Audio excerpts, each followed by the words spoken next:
Imagine walking through the grand halls of a lavish estate, where opulence drips from every chandelier and the walls whisper tales of wealth and power. The rich of the 19th century lived in a world of unimaginable luxury, with lifestyles that were both a spectacle and a statement. Their days were filled with extravagant parties, opulent fashions, and a level of comfort that most could only dream of. But beneath the glittering surface, their lives were also a complex web of social expectations, responsibilities, and hidden struggles. Let's step into this gilded world and explore how the elite truly lived. In the heart of Victorian England, a young lord stands by the window of his sprawling mansion, gazing at the perfectly manicured gardens below. His mind drifts to the evening ahead, a grand ball where lords and ladies will gather in their finest attire, their lives intertwined by wealth and status. As he adjusts his cufflinks, he wonders not just about the festivities, but the burden that comes with his title. Behind the grandeur, there's a life of constant vigilance, of maintaining appearances and meeting society's expectations. This is a story of how the rich navigated their lives in the 19th century. The 19th century was a period of immense change, marked by the Industrial Revolution, the rise of the middle class, and significant social and political shifts. For the wealthy, however, it was also an era of incredible privilege, where opulence and luxury were not just desires, but everyday realities. The lives of the rich were meticulously crafted, with every detail of their existence reflecting their status and power. But what did this life truly entail? Let's delve into the various aspects that define the lives of the rich in the 19th century. The grandeur of the estate. In the 19th century, the estate was the ultimate symbol of wealth and status. These sprawling properties were more than just homes, they were emblems of power, designed to impress and intimidate. The architecture alone spoke volumes about the owner's place in society. Many estates were built in styles like Gothic Revival, with tall arched windows, intricate stonework, and imposing facades that loomed over the surrounding landscape. The sheer scale of these buildings, often with dozens of rooms and extensive wings, was a testament to the immense wealth of the family that resided within. Inside, the opulence continued. Every room in the estate was meticulously decorated to reflect the family's wealth and taste. The grand entrance hall, often the first space guests would see, was typically adorned with marble floors, sweeping staircases, and walls lined with portraits of ancestors, a visual reminder of the family's lineage and legacy. The drawing rooms and parlors were filled with fine furniture, often custom-made by skilled artisans using the rarest and most expensive materials available. Richly colored wallpapers, heavy drapes, and ornate chandeliers completed the look, creating spaces that were both luxurious and intimidating. The dining room was another focal point of the estate, where the family would entertain guests with lavish meals. Long, polished tables, surrounded by high-backed chairs, were set with the finest china, crystal, and silverware. Meals were often multi-course affairs, served by a team of well-trained servants and accompanied by wines from the family's private cellar. The walls of the dining room might be lined with tapestries or paintings, further adding to the sense of grandeur. But the luxury of the estate extended far beyond the main house. Surrounding the building were acres of carefully designed gardens, often inspired by the latest trends in landscape design. These gardens were not just places for the family to relax, they were an extension of the estate's grandeur, showcasing exotic plants, elaborate fountains, and perfectly manicured lawns. Winding paths led to secluded groves or artificial lakes, where guests could take leisurely walks or enjoy private conversations. In some cases, the estate might even include hunting grounds, stables for horses, or a private chapel, further emphasizing the family's wealth and influence. The estate was a self-contained world, a microcosm of the larger society in which the family held sway. It was a place where the rich could retreat from the pressures of public life and indulge in the comforts of their wealth. The social calendar, balls, dinners, and more. For the wealthy elite of the 19th century, the social calendar was the heartbeat of their lives, a meticulously planned series of events that revolved around maintaining and showcasing their status. Unlike today, where social gatherings are often casual or spontaneous, these events were formal, grand, and steeped in tradition. They were not just occasions to socialize, but opportunities to reinforce social hierarchies, forge alliances, and display wealth in the most public way possible. Balls, the pinnacle of social life.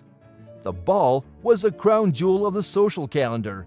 These lavish events were the epitome of 19th century high society, where wealth, fashion, and social connections converged in a dazzling display of opulence.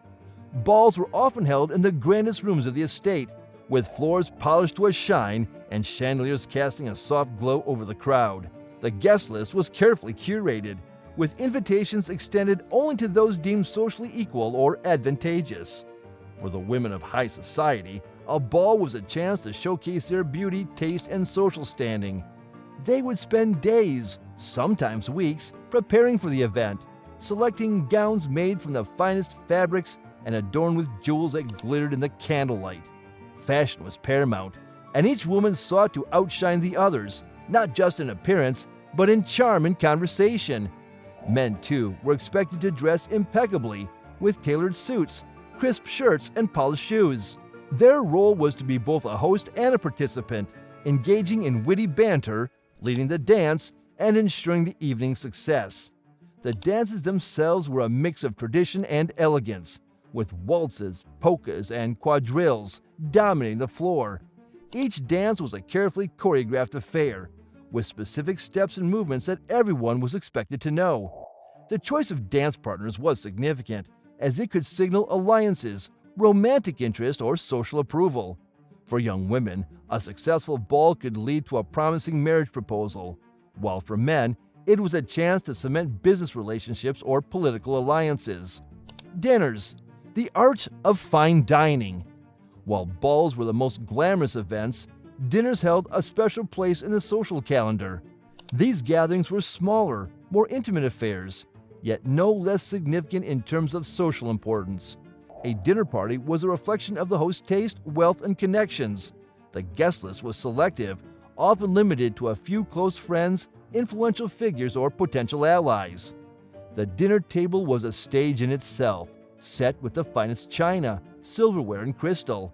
The menu was a key element of the evening, with multiple courses that showcased the best of what the kitchen and the host's wealth could offer. Exotic ingredients, rare wines, and elaborate desserts were common, each course designed to impress. The meal was often accompanied by lively conversation, where the latest news, political developments, and social gossip were discussed.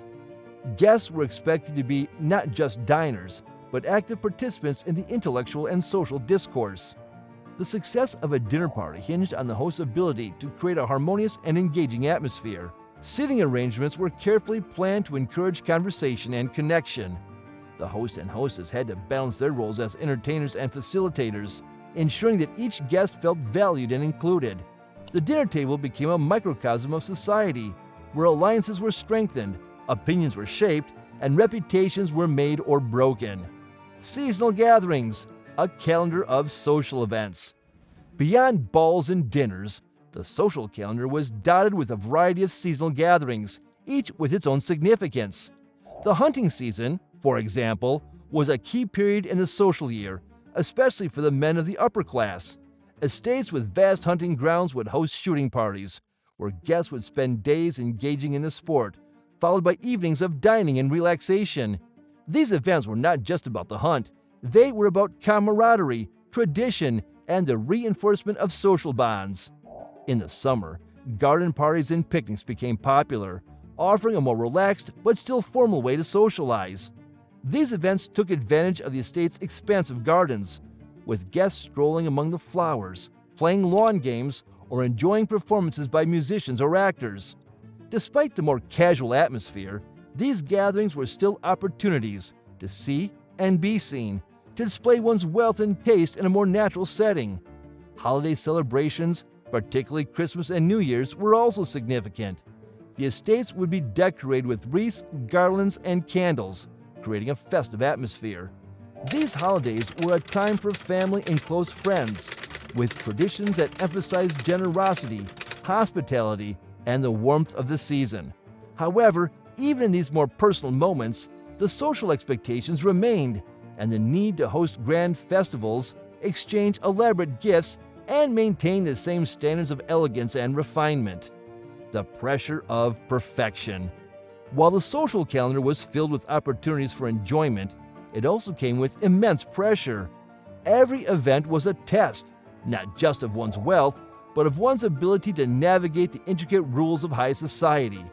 A single misstep, a fashion faux pas, a poorly planned dinner, a social slight could have lasting repercussions.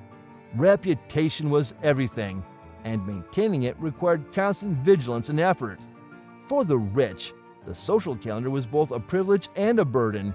It provided a stage to display their wealth, forge alliances, and enjoy the pleasures of life. But it also demanded a level of performance that could be exhausting. The need to maintain appearances, to keep up with the latest trends, and to outshine one's peers was a constant challenge. Yet, despite these pressures, the social calendar was an integral part of life for the 19th century elite. It was through these events that they maintained their place in the social hierarchy, built and reinforced their networks, and defined their identities. The role of servants, the invisible workforce. Behind the scenes of every grand estate was an army of servants, whose labor made the luxurious lifestyles of the rich possible. From the butler who managed the household, to the maids who cleaned the rooms, to the cooks who prepared the meals, servants were an essential part of the rich's daily life. The life of a servant was one of hard work and long hours, often beginning before dawn and ending late at night. They were expected to be invisible, performing their duties without drawing attention to themselves.